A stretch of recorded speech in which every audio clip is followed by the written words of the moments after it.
Alhamdulillahirabbil alamin wassalatu wassalamu ala asrofil anbiya wal mursalin wa ala alihi wa sahbihi rasulillahi ajma'in. Amma ba'du. Puji syukur kehadiran Allah Subhanahu wa taala atas limpah dan rahmat dan karunia-Nya kita dapat berkumpul di masjid yang kita cintai ini.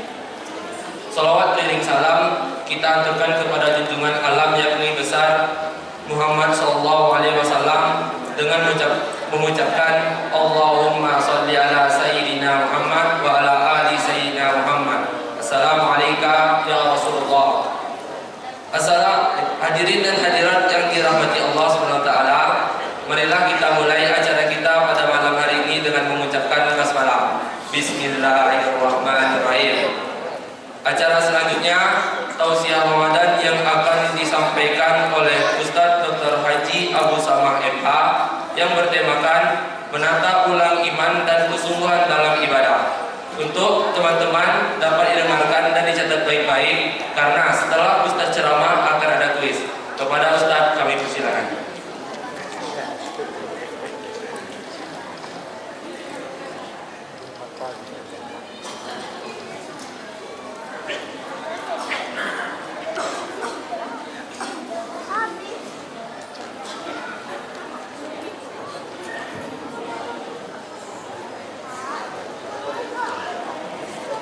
Bismillahirrahmanirrahim.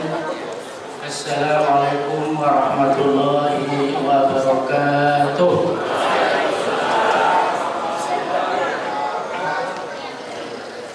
Alhamdulillah hamdan katsiran kama asyhadu an la ilaha illallah wa asyhadu anna Muhammadan abduhu wa rasuluh. Allahumma shalli ala sayyidina Muhammad wa ala ali Muhammad amma ba'du. Nas taqullah wa tuqati wa la tamutunna illa wa antum muslimun.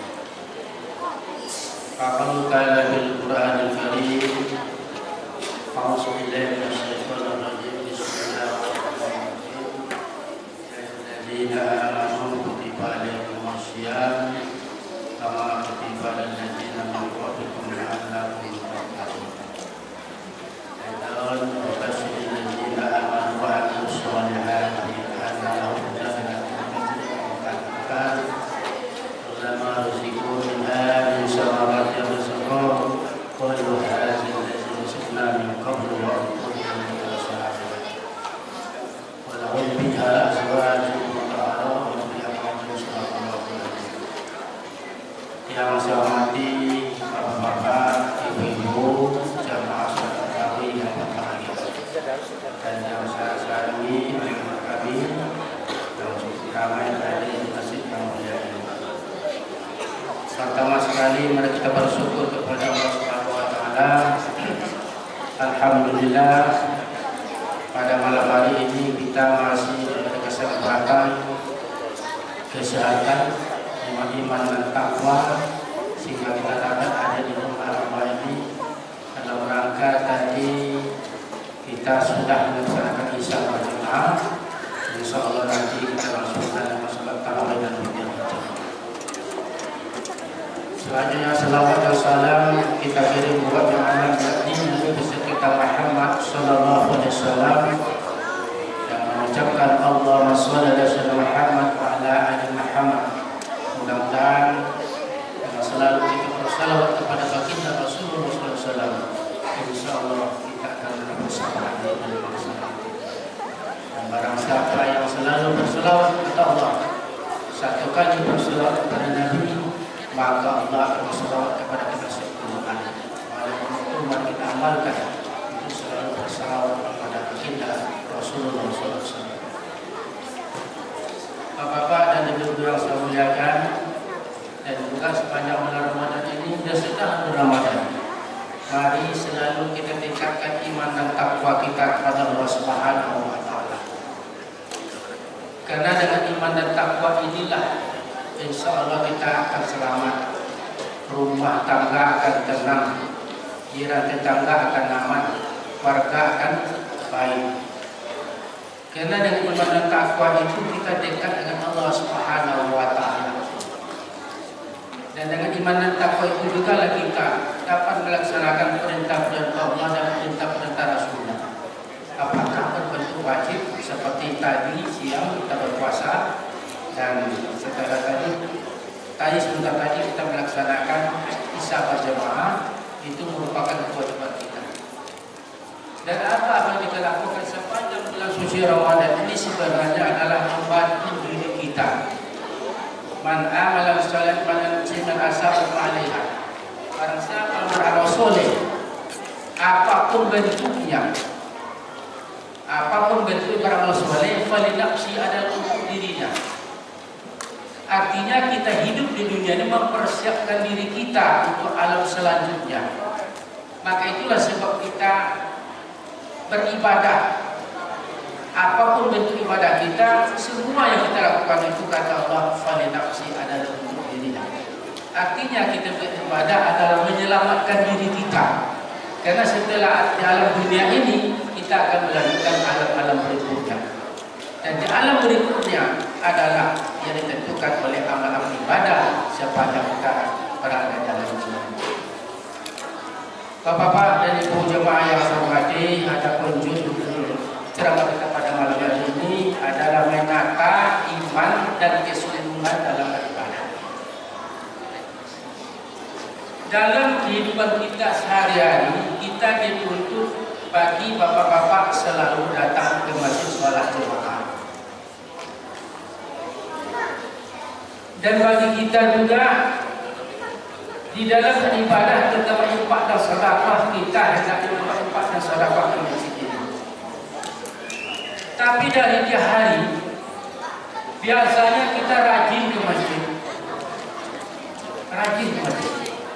tapi kadang-kadang mulai agak kurang, mulai jarang ke masjid.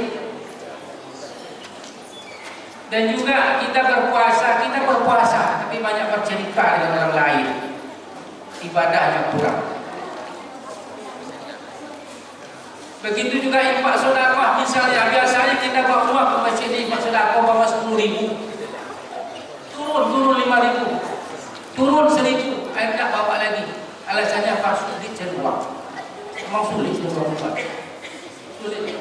Dari pagi kita bekerja kan, siang sampai sore. Nah, sekarang uang sumpah masjid. Kita berpikir juga, kalau hal ini sudah terjadi, kita periksa iman kita apa yang salah. Disinilah pentingnya kita tata iman kita kembali. Kalau tak sesuai lagi dengan yang kita inginkan yang sebenarnya, kalau kamu sudah banyak dah soleh, tak cocok dah solehnya lagi, dengan kita ditugaskan di dunia ini, wa khalaqul jinna wal insa illa liya'budun, maka perlu kita periksa, perlu kita tata. Apa maksud tata? Proses usaha untuk kembali dekat kepada Allah. Itu namanya ditata. Kalau kurang rajin supaya rajin kembali, itu namanya ditata.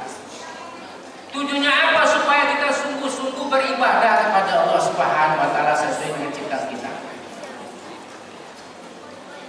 Kan kita diciptakan adalah untuk beribadah. Itu janji kita dengan Allah. Bacalah 172 173. Alastu birabbikum qalu bala. Kita sudah berjanji dengan Allah bahwa mengakui Allah itu asyhadu an la ilaha illallah wa asyhadu anna muhammadar rasulullah. Artinya kita tunduk sami'na wa ata'na kepada Allah dan Rasul kita. Itu tujuan kita. Tetapi ketika kita sudah melenceng dari itu, sudah kurang dari yang seharusnya, maka disinilah pentingnya kita tata ulang dalam rangka supaya kita beribadah sungguh-sungguh. Apa maksud ibadah sungguh-sungguh itu? Totalitas karena ridha Allah Subhanahu wa taala. Lalu yang kedua, apa saja iman dan rukun iman itu? Iman ini selama ini kita meyakini, hati percaya. Tetapi jauh daripada itu sebenarnya pengakuan kita pada Allah dan malaikat Allah. Ini untuk anak kami yang boleh catat. Yang pertama, iman kepada Allah. Apa itu iman kepada Allah? Percaya dan mengakui Allah. Yang pertama, Allah itu dekat dengan kita. Fa inni qarib, dekat dengan kita. Mungkin sudah sering saya ulang masjid. Dekat kita dengan Allah itu adalah dekat tidak bersatu, jauh tidak berjarak. Artinya seluruh aktivitas yang kita lakukan itu diketahui oleh Allah Subhanahu wa Ta'ala. Kalau kita tidak seperti itu, maka kita merasa tidak beriman kepada Allah. Tetapi ketika kita merasa dekat dengan Allah, itu dikatakan beriman kepada Allah, percaya pada Allah. Yang kedua, beriman kepada malaikat Allah, bahwa seluruh yang kita lakukan aktivitas sepanjang hidup kita ini dicatat oleh Allah. Karena Allah itu innallaha kana alimun raqiba, selalu mengawasi kita. Ini kaitan dengan ibadah. Jadi catatan-catatan itu tidak pernah hilang kayak catatan kita di dunia ini, tertulis di lauhil mahfuz. Apapun sekarang yang di dalam ini itu sudah tercatat, takkan melenceng satu pun.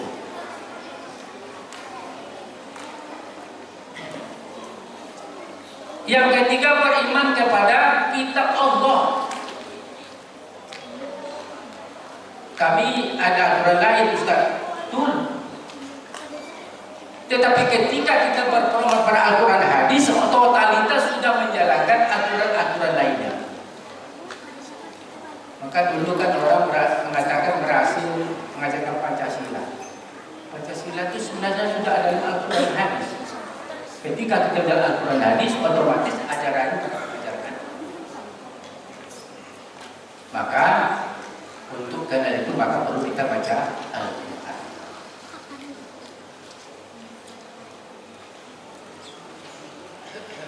Lalu percaya kepada Nabi dan Rasul Allah yang membawa risalahnya. Jangan percaya pada yang lain. Ketika percaya pada Allah dan Rasul kita, atau kepada Nabi dan Rasul kita, otomatis kita mengikuti baginda Rasulullah Sallallahu Alaihi Wasallam. Maka nanti kalau saya ini sudah percaya, tapi jauh melenceng daripada tingkah laku Nabi beserta Muhammad Sallallahu Alaihi Wasallam, berarti kita belum begitu percaya pada Nabi dan Rasul kita Muhammad Sallallahu Alaihi Wasallam. Yang kelima, percaya pada yaumil mahsyar. Artinya apa? Seluruh yang kita lakukan akan dibalas pada yaumil mahsyar. Maka ketika kita melakukan sesuatu, ini ada tidak balasannya nanti di yaumil mahsyar? Kita pertanyakan dalam pemikiran kita. Apapun yang kita lakukan, ada tidak balasan di yaumil mahsyar? Ada tidak pemikiran kita? Ketika itu sudah ada, berarti kita sudah beriman pada yaumil mahsyar, karena seluruh yang kita lakukan ini akan dibalas pada yaumil mahsyar. Yang keenam, qada dan qadar. Qada itu ketentuan Allah yang ditetapkan ketika kita terima itu namanya qada, atau di alam malakut sebelum alam yang alam. Keyakinan kita pada qada itu bahwa kita sudah ada ditentukan oleh Allah dalam sesuatu hal. Oh, kalau begitu saya tak perlu bekerja karena sudah bukan begitu maksudnya. Karena ada qadarnya. Qada ini bisa bertambah, bisa berkurang, ditentukan oleh qadar. Qadar ini bisa berubah karena doa.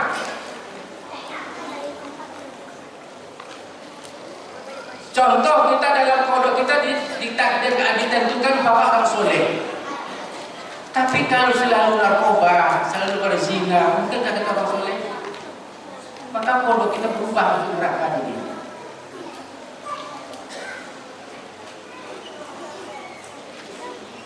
Itu di antara rukun iman. Lalu timbul pertanyaan, macam mana akhirnya agar kita ini tertata dan ibadah kita sungguh-sungguh? Apa yang harus kita lakukan? Secara umum yang harus kita lakukan adalah melakukan kebaikan-kebaikan, baik kebaikan terhadap diri kita dan kebaikan terhadap orang lain. Seluruh kebaikan itu semua Allah. Tapi menurut para ulama, pertama, supaya iman kita tertata dan ibadah sungguh-sungguh, yang pertama adalah perbaiki tauhid kita. Apa itu tauhid? Itu syahadat kita. Apa itu syahadat? Syahadat itu la ilaha illallah. Kan Imam tadi menyampaikan tahmid la ilaha illallah. Kalau dulu zaman saya masih kecil-kecil, la ilaha illallah itu panjang.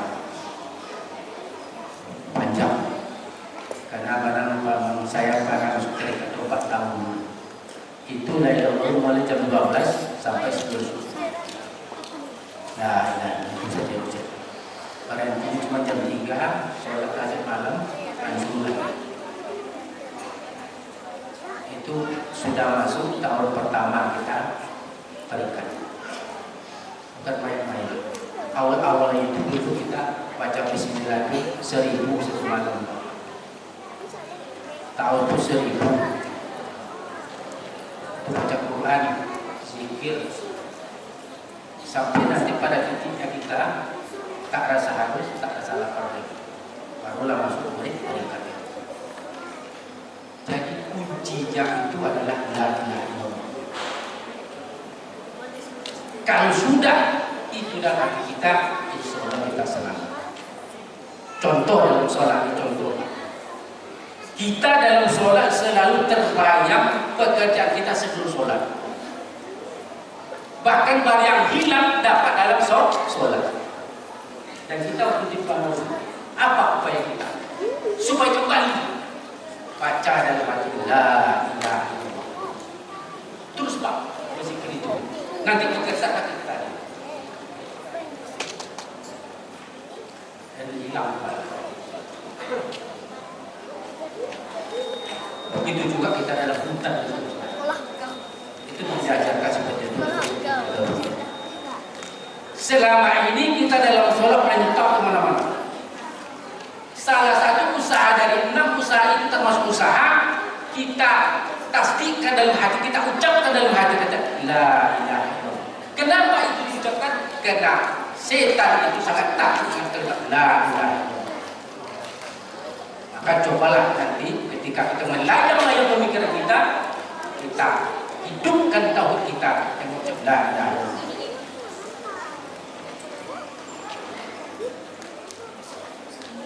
Yang kedua, belajar agama. Kita tidak bisa tanpa belajar. Uslub ma'abidakan al-kitab. Wa ini sholat, bila sholat akan hadir masa baca kita. Belajar seperti sekarang. Nah, dalam usul untuk sholat jemaah mungkin kita tak mungkin lagi belajar masuk MDA. Macam kita ini kan sudah tua-tuanya punggung tak baik lagi, kan?